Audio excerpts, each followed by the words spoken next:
When one approaches a minefield, you never quite know whether the mines have moved, either due to rain, water, floods.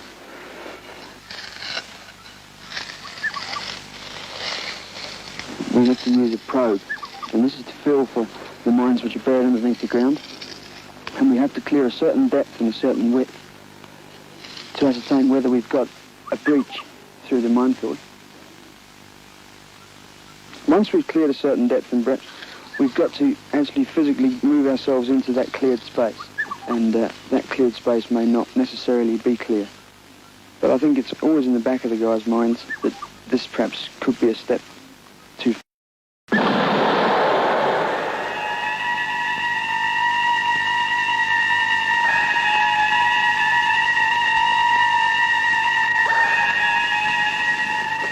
That is Sergeant Jim Datson.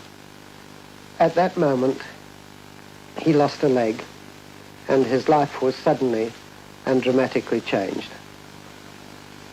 Like many other young servicemen fighting against the communist menace in southern Africa, he became a casualty and was in need of specialist treatment.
The first thing to do is look at yourself.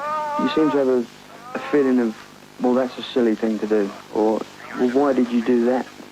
Or what the hell happened? You know, you never really think to yourself, oh God, I've lost my leg, you know. And I don't think anybody can ever explain why these things happen. It's just a bit of fate.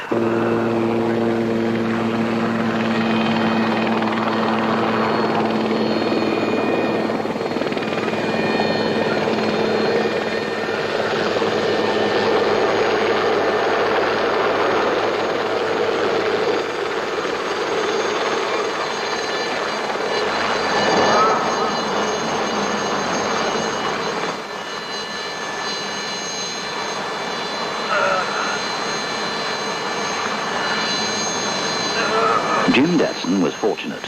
A Casevac operation saw him quickly and efficiently lifted out of the area, and his life was saved. Within an hour of the explosion, he was on his way to hospital, and the long months of treatment, recuperation and rehabilitation that lay ahead and were to end at Tsanga.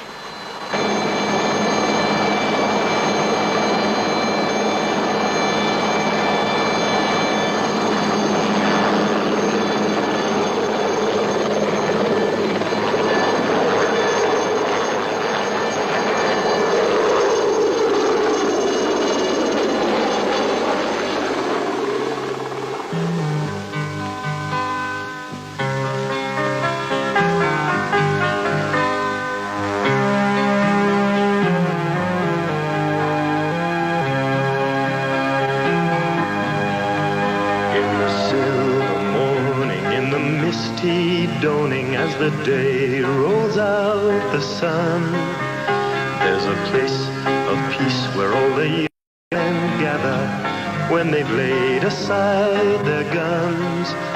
It's a place where man can throw away his cares, mend his body and his soul. Get the spirit stronger, feel the good times coming. Let 'em roll, let 'em roll. Tsanga, Tsanga, home of the wounded. Tsanga, Tsanga, peace for the brave. Far across the mountains there's a battle raging, but it's all behind them now. There's a new road waiting and a door that's open. Helping hands can show them how. They have bought our freedom with their bravery. Make them healthy, make them whole. Help them stand up strong to face the future coming. Let it roll, let it roll. Tsanga, Tsanga, home of the wounded. Tsanga, Tsanga, peace for the brave.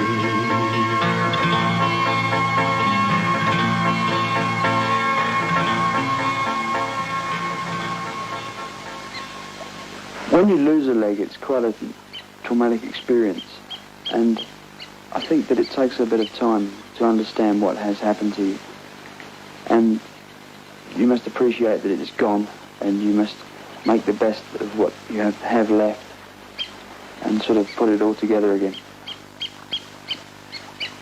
The whole idea of rehabilitation is to get someone right mentally and physically. Perhaps mentally is more important than physically.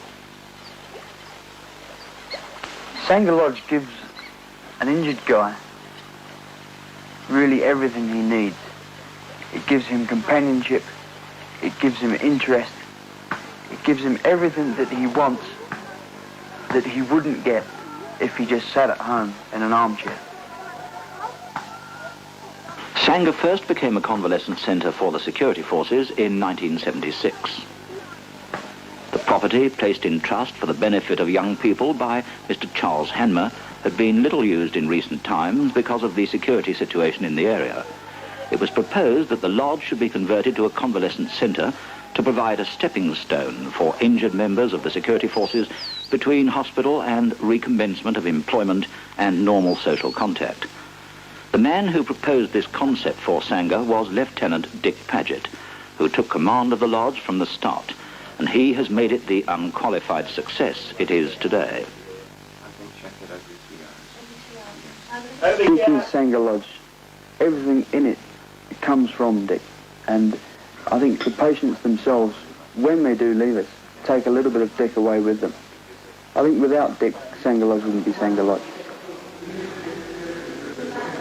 There is no doubt that Dick Paget is a unique man in a unique position at Tsanga. He is required to be part psychologist, part medic, part physiotherapist, and is totally involved with every aspect concerned with the administration and running of the lodge. But the sum of those parts don't make the whole. He is far more. He is the head of a family of disabled men whose lives are controlled by his philosophy on the rehabilitation of the wounded. I think basically we try to get at self-discipline first. I think this is very important if man regains his self-discipline or attains it for the first time in some cases. Once this is achieved, the guy will then go ahead. He will do things for himself without having to be told.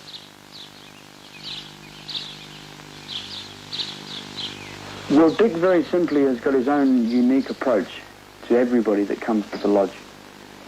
He's got his own humorous way of dealing with things that other people, I suppose, would find, I think, a little bit callous. But once you get to know him and you know the way he operates with the guys, well, results speak for themselves.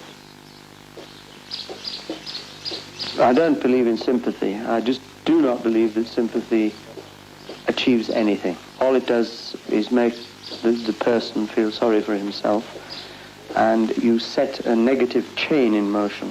This is my own opinion. I believe that positive thought is the only answer. But I don't think I'm callous at all, and I don't think we've got a callous attitude. In fact, very sympathetic behind the scenes. When I first arrived here, I saw Dick at the lodge, and I think the first conversation we had was about the leg, and Dick told me really that although you sort of feel sorry for everybody in this way, that there's only one way to go, and that's forward with the injury. What he in fact said to me was, don't let it get you down and don't let it alter your normal way of life. When Jim Datson first came, he was pretty good. He was quite cheerful. He'd accepted his injury. But having been a very active young man, I think, we noticed these sort of moments of private depression. And we were able to pick these up. And he needed the stimulus of competition. He needed a goal to aim at. And I think at this particular time, it was a physical goal he was after. And he achieved this. At first glance, the tough physical work put in by the inmates of Tsanga seems unduly harsh, but the results achieved by Paget and his staff are little short of miraculous. And they demonstrate by example, participating in each and every phase of the rehabilitation process at the insistence of Paget himself, who could lay claim to being one of the fittest men in Zimbabwe, Rhodesia. Myself and Dick, we went through a fairly rigorous gymnasium program, which involved plenty of sit-ups, press-ups, dips, and after I got fairly fit on them, then I progressed to the fun stuff like swimming and horse riding and things like this. Tsanga Lodge's contribution to the rehabilitation program for those security forces men who have been injured has been of inestimable value, and the fact that they have been able to accomplish what they have is due almost entirely to the generosity of the public, from whose contributions the lodge derives almost all its revenue. Obviously, Tsanga's future is dependent on political circumstances in general and the war situation in particular. But there is no doubt that if it is to continue as a rehabilitation centre, expansion of existing facilities is an absolute necessity. In fact, approval has been given for and construction started on improvements to both the accommodation and recreational areas, and further plans to expand the present hospital and gymnasium are under consideration. But none of the changes are intended to alter the basic concept of the lodge, which is to provide a compact, personalised type of rehabilitation unique not only to Zimbabwe, Rhodesia, but possibly to anywhere else in the world. Most of the men at Tsanga are recovering from injuries received in combat. Some, like Jim Datson, have been involved in landmine explosions. Some, like Livmore Muchengu, are recovering from gunshot wounds. Livmore couldn't walk when he arrived at Tsanga. Now he has a National Fitness Gold Medal.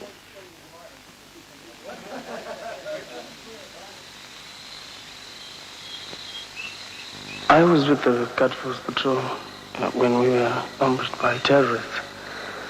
They were hidden in the trees, and we didn't know they were there until the shooting started.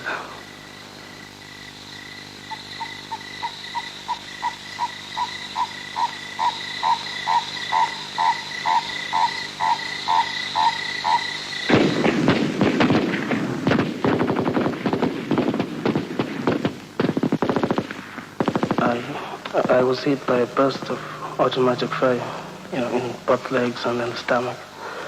But the terrorists ran away when we returned fire. And the Casavac helicopter came and took me away to the hospital. I was there for 6 months. And then I came here to Tsanga Lodge. Men like Livmore Muchengu have learnt to live with their injuries. The self-pity which naturally accompanies the shock of finding themselves permanently disabled has been put aside, or at least tempered by the realization that there are others worse off, who are not only coping with life, but enjoying it. Some are there as a result of psychological problems caused by the stress and strain of fighting a continual war. And so, for those at the lodge, recreational therapy plays an important part in the rehabilitation process. It is also obvious that the homely family unit type of atmosphere so in evidence at the lodge could only have been created by a woman. Anne Paget is quietly spoken and keeps herself very much in the background, but she makes her presence felt in every corner of the lodge. She assists her husband with the administration, is solely responsible for the catering arrangements, and more importantly, provides the softness of the feminine touch in an otherwise almost completely male environment.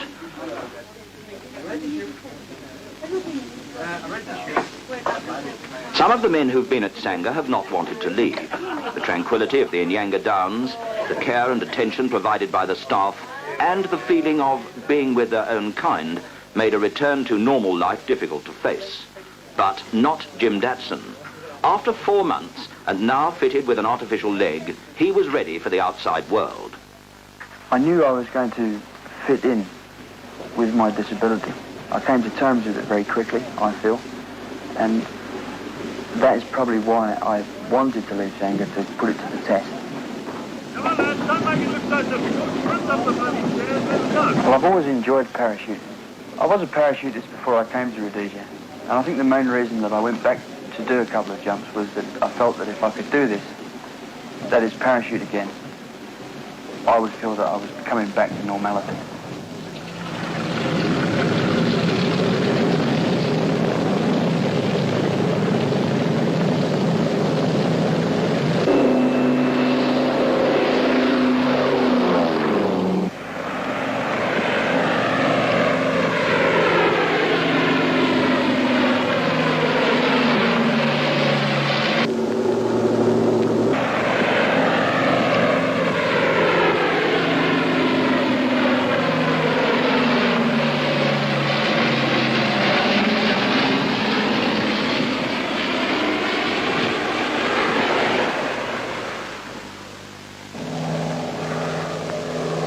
Jim Datson and Livmore Muchenga won their battle to return to normal life. Tsanga Lodge and the dedicated people that run it can take much of the credit. They have performed near miracles in helping wounded servicemen to get back to normal life. Jim Datson is back at Tsanga Lodge, of course, but this time not as a patient, but as an instructor, helping other servicemen to fight their way back to normal life. You know, Muscles, it seemed like just the other day that you couldn't walk. You seem to have done all right, eh? And when you get yourself sorted out, Muscles, you must always remember that there's a place for you up here for a visit or a holiday. Try and keep in touch, eh?